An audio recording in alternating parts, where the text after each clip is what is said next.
eu converso com a deputada federal Júlia Zanatta, sabidamente uma das mais atuantes entre os parlamentares aí, dentro da política bolsonarista.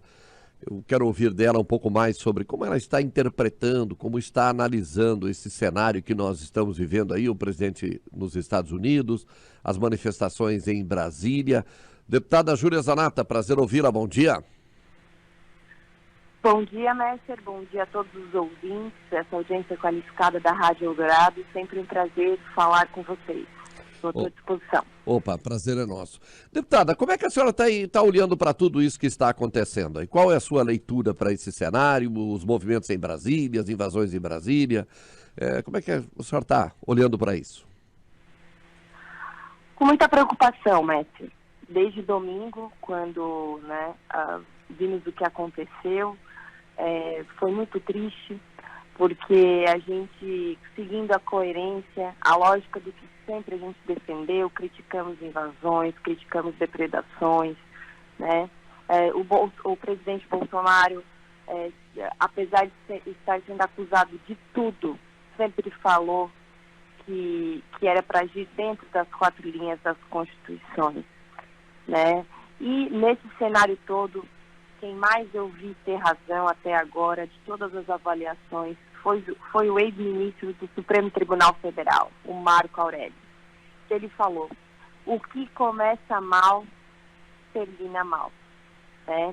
Então, a gente sempre vai repudiar qualquer tipo de ato violento, né?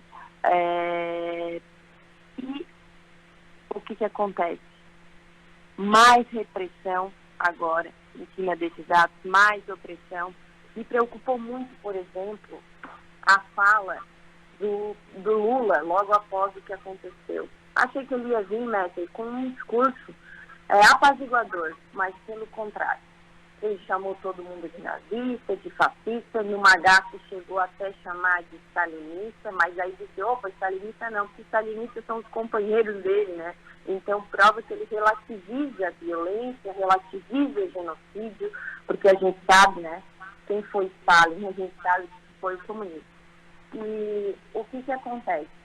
Agora eles estão usando os acontecimentos de Brasília, onde, lembrando sempre, culpados devem ser tratados como culpados, inocentes como inocentes. A esquerda sempre defendeu direitos humanos, devido processo legal, e agora parece que querem colocar todo mundo que estava na frente do QG, em algum lugar, como se fossem criminosos em um paredão, sem devido processo legal, sem individualização das penas. Se puderem, Mestre, eles vão criminalizar a direita e o bolsonarismo.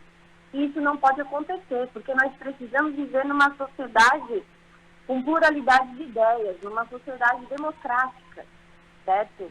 Então não pode ser para os inimigos do rigor da lei e para os amigos tudo, como dizia Getúlio Vargas, porque é isso que está acontecendo nesse país, né? Hoje existem 64 presos de Santa Catarina.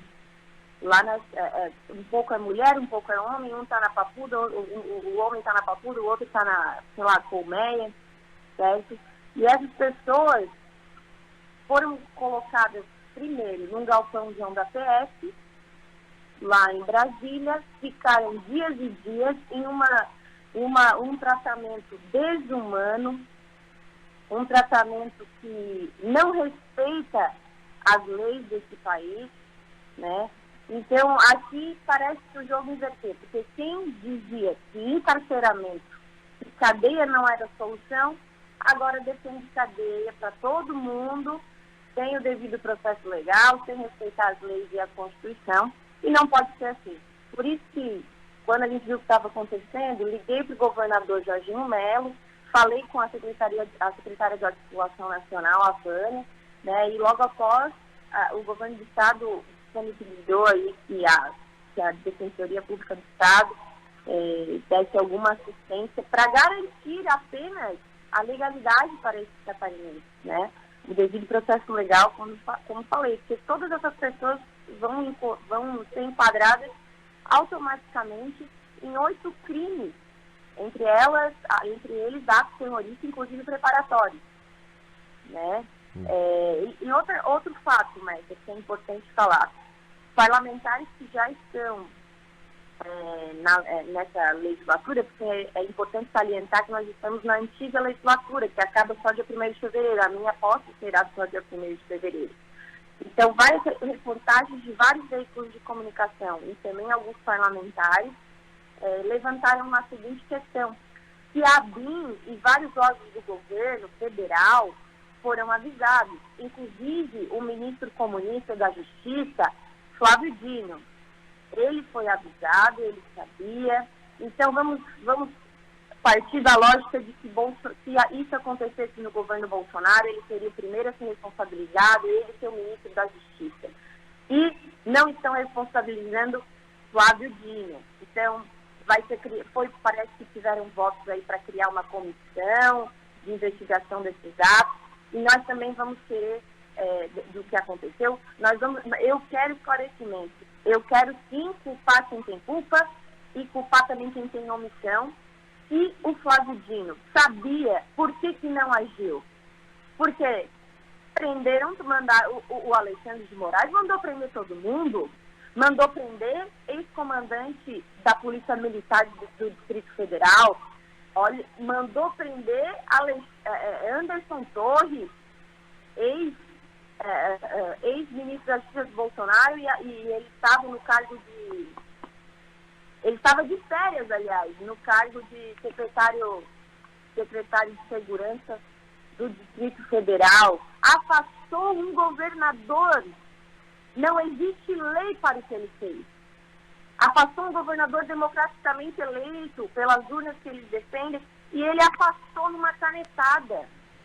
Então, nos parece que nós não estamos vivendo, nós estamos vivendo o que é o regime de um homem e não o império e o rigor das leis. Defendo sim, como sempre defendi, cadeia para bandido, para quem transgride as leis. Agora, as leis e não a vontade de um império de apenas um homem, certo? Então, é muito preocupante tudo que estamos vendo no país, né? Ameaças para tudo que é lado, e parece que querem justificar para criminalizar, estão pedindo afastamento de deputados, né? De deputados já diplomados, inclusive, Nicolas Ferreira, André Fernandes, os mais votados do Ceará, de Minas Gerais. Então, isso não pode acontecer, estamos rumando para um caminho, tomando um caminho aí muito perigoso, e isso me preocupa. Que tipo de parlamento, deputada Júlia Zanatta, a senhora espera enfrentar ou encontrar a partir do dia 1º de fevereiro? Já parou para analisar esse cenário que está por vir no parlamento, muito diferente do que nós tivemos até então?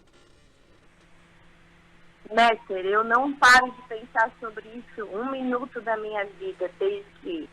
E as coisas só vão piorando, desde que me elegi. As coisas o cenário só vai piorando, né? Eu costumo falar para o meu marido, Guilherme Colombo, que eu não fiquei um dia sem dormir na campanha, né? Porque às vezes a gente fica ansiosa. Eu não estava ansiosa, não estava preocupada. E agora eu tenho ficado noite sem dormir, pensando, né, nas coisas que eu posso fazer, como que eu vou poder atuar. Enfim, pensando no cenário que o Brasil está tomando, né, no rumo que o Brasil está tomando. É muito preocupante. Eu sempre defendi a liberdade de expressão, a liberdade individual de cada cidadão. E o que acontece hoje? Eu sempre fiz ativismo político na rede social. E imagina eu ser uma parlamentar que eu não posso falar, que eu não posso falar, que eu não posso defender as minhas ideias, que eu viva com medo, né? Isso não pode acontecer.